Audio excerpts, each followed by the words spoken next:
जानते हैं यहाँ पे आज हम लोग क्लास प्रेजेंटेशन के लिए इकट्ठे हुए हैं। क्लास प्रेजेंटेशन, जैसा कि आप लोग जानते हैं, आप लोगों को जो भी क्लासेस में बच्चे पढ़ते हैं, आपके स्टूडेंट्स जो भी पढ़ाई करते हैं, वो आप तक व्हाट्सएप के थ्रू पहुंचाया जाता है, या फिर आप लोग पेरेंट टीचर मीटिंग में आते हैं, डायरी जाती है आपके पास, क्लास की नोट्स बुक्स वगैरह जाती हैं, सब आपके पास, ऑल थिंग्स आपके पास अवेलेबल होती हैं। जो भी आपको कोई कंफ्यूजन होता है वो आपके टीचर से मिलते हैं, हमसे मिलते हैं। बट ओवरऑल बच्चों में जो एक्टिविटीज़ कराई जाती हैं स्कूल के अंदर, ये छोटे छोटे बच्चे हैं, pre primary also including first और सेकंड, जिसको हम प्राइमरी क्लासेस बोलते हैं, बहुत छोटे बच्चे होते हैं।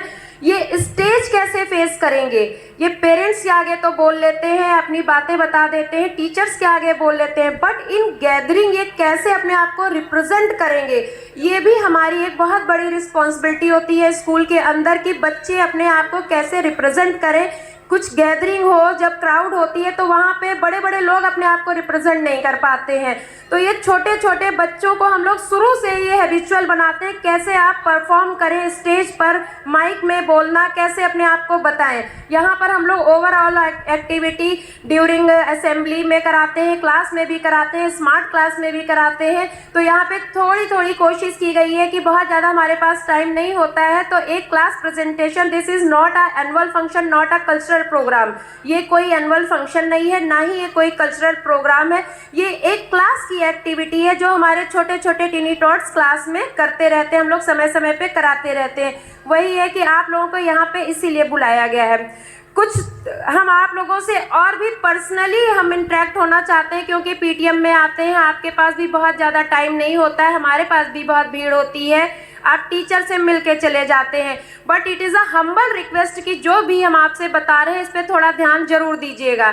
हमने ये सारी बातें सारे पेरेंट्स के लिए नहीं की हैं, कुछ पेरेंट्स तो हमारे बहुत अच्छे हैं, क्योंकि उनसे हमें भी बहुत मोटिवेशन मिलता है, बहुत अच्छे पेरेंट्स हैं, लेकिन कुछ पेरेंट्स हैं वहाँ पे हमको बहुत परेशानी होती है कि कुछ पेरेंट्स बच्चों पर भी नहीं ध्यान दे पाते हैं। तो कुछ चीज़ें हम आपसे बता रहे हैं। सबसे पहली बात है कि आपके यहाँ बच्चे जब यहाँ आते हैं, असेंबली में आते हैं, क्लासेस में होते हैं, तो टीचर्स इनको, बच्चों को, सारे बच्चों को, वो कोई भी रिलीजन हो, हिंदू हो, मुस्लिम हो, सिख हो, कोई भी हो, तो विशेस करना सिखाया जाता है कि आप अपने पेरेंट्स को मॉर्निंग में उठ के विश करिए। आप नमस्ते करते हैं, पैर छूते हैं, आप गले लगते हैं, कैसे करते हैं, आप अपने बड़ों से रिस्पेक्ट करिए, ये यहाँ रेगुलर बच्चों को सिखाया जाता है।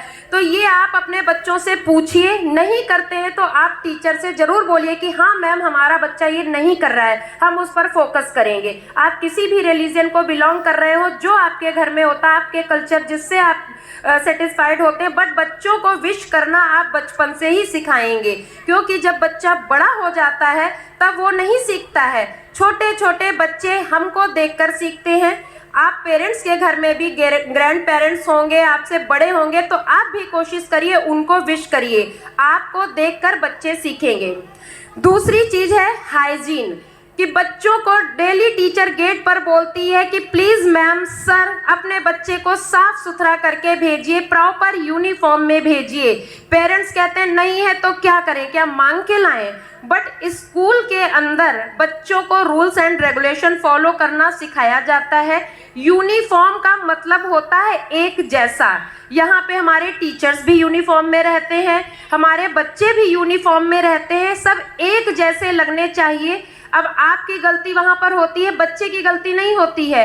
अब बार बार टीचर कहता है कल से आप प्रॉपर यूनिफॉर्म में बेटा आइएगा, हाँ मैम, मम्मी से कहा था, मम्मा कल लेके आएंगी, तो हमें भी बड़ा खराब लगता है, टीचर को भी बार बार टोकना खराब लगता है। बच्चे को अच्छे से साफ सुथरा करके स्कूल में भेजिए, आपको भी अच्छा फील होगा, बच्चे को भी अच्छा फील होगा, हमें टोकना नहीं पड़ेगा। दूसरी चीज़ है प्रॉपर टाइमिंग। स्कूल की टाइमिंग आपको रेगुलर व्हाट्सएप ग्रुप के थ्रू, डायरी के थ्रू भेजी जाती है, फिर भी बच्चे लेट हो जाते हैं। गेट पर आपको आया दीदी टोकती हैं, इंचार्ज मैम टोकती हैं, ये भी गलत है। तो प्लीज़ आप अपने बच्चे की रेगुलरिटी और प्रॉपर टाइमिंग का ज़रूर ध्यान रखें। अगली चीज़ आती है कि एब्सेंस मत होने दीजिए। अगर आपका बच्चा एब्सेंस होता है, जिस दिन बच्चा आता है तो तो आप एक एप्लीकेशन क्लास टीचर के पास ज़रूर सबमिट करवा दीजिए, या फिर आप फ़ोन करके टीचर को बता दीजिए कि हाँ कोई भी प्रॉब्लम है, बच्चा बीमार है या क्या है, तो आप बता ज़रूर दीजिए। फीस सबमिशन की बात आती है कि आप लोगों को नोटिस जाता है फीस सबमिशन के लिए कि आपको 1 से 10 तारीख तक फीस सबमिट कर देनी होती है। अगर आपको कोई प्रॉब्लम हो, आप टीचर से मिलिए आकर के, ऑफिस में मिलिए, इंचार्ज मैम से मिलिए आकर के कि मैम हमको ये प्रॉब्लम है, नहीं तो आप टाइमली फीस सबमिशन जरूर करिए। एक और चीज़ है, सबसे बड़ी प्रॉब्लम ये गार्जियन के साथ और टीचर के साथ आती है कि बच्चे को जितना भी टीचर यहाँ पर बताती है उसके बाद आप ज़्यादा नहीं लेकिन कम से कम हाफ एंड आवर जरूर घर पे बैठाइए, पढ़ने के लिए कहिए। कुछ पेरेंट्स आते हैं हमारे पास तो बोलते हैं मैम हम तो आपको फीस देते हैं, हमारी कहाँ ज़रूरत है, आपको फीस किस लिए देते हैं, आप पढ़ाइए ना, हम आपको फीस दे रहे हैं आप पढ़ाइए, हम जब घर ही पे पढ़ाना होता तो हम आपको फीस क्यों देते, मैम हम फीस दे रहे हैं। तो एक हम ये आपको एग्जाम्पल दे करके ये चीज़ बता रहे हैं कि थोड़ा सा इस चीज़ पर ध्यान दिया जाए। से एक पेशेंट है, डॉक्टर के पास जाता है, डॉक्टर को अपनी प्रॉब्लम बताई, डॉक्टर साहब हमें हेडेक हो रहा है, स्टमक पेन हो रहा है, हमें कोई भी प्रॉब्लम है। डॉक्टर ने उसको मेडिसिन प्रिस्क्राइब कर दी, थोड़ा बहुत उसको प्रिकॉशंस बता दिया डॉक्टर ने, और उससे कहा आपको जैसा आपको फ़ायदा नुकसान हो आप हमको आके बताइएगा। पेशेंट घर पे गया, उसने मेडिसिन नहीं ली, कोई प्रिकॉशन नहीं किया। आफ्टर 1 वीक आके डॉक्टर से बोलता है डॉक्टर साहब हमें तो दवा फ़ायदा ही नहीं की है। डॉक्टर ने कहा टाइमली दवा ली थी, लो भाई कर लो बात, हम क्यों दवा खाएं, फीस आपको किस बात की दी है, आपको फीस किस बात की दी है, डॉक्टर साहब आपको फीस किस बात की दी है, क्योंकि हम अब हमें दवा ही खानी होती, प्रिकॉशन लेना होता तो हम फीस आपको क्यों देते। सेम यही चीज़ आती है कि टीचर्स यहाँ पे पूरा ध्यान देते हैं, आप फीस देते हैं, इट्स ओके, बहुत अच्छी बात है, लेकिन अगर टीचर यहाँ पर ध्यान दे रहा तो थोड़ा आप ध्यान जरूर दीजिए, बच्चे को बैठाइए, नहीं समझ में आता टीचर से मिलिए, हमसे मिलिए, आपको गाइड किया जाएगा। अगर कोई प्रॉब्लम है तो आप जरूर उसका होमवर्क टाइमली कराइए।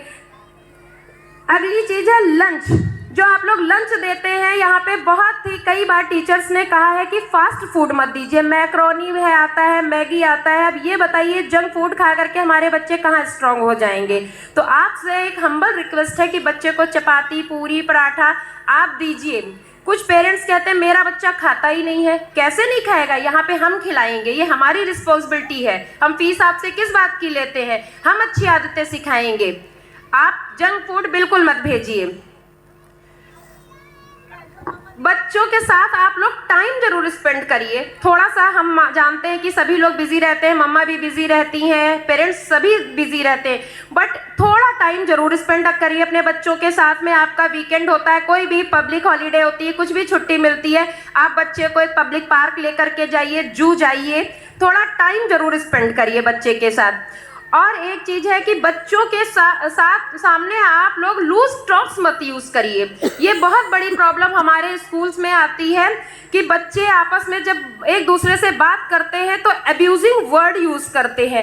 अब्यूजिंग वर्ड अगर बच्चा यूज़ कर रहा है तो यहाँ पे टीचर तो अब्यूजिंग वर्ड यूज़ नहीं कर रहे हैं, ना ही लूज टॉक्स बोल रहे हैं, बेटा करके बात करते हैं। बट आप लोग घर में जब आपस में बात करते हैं तो ये हमारी आपसे रिक्वेस्ट है कि कोई भी बातचीत करिए तो बहुत ही नपे तुले शब्दों में अच्छे से वर्ड यूज़ करके बच्चों से बात करें, जिससे बच्चे आपको ही देख करके इमिटेट करते हैं, सीखते हैं।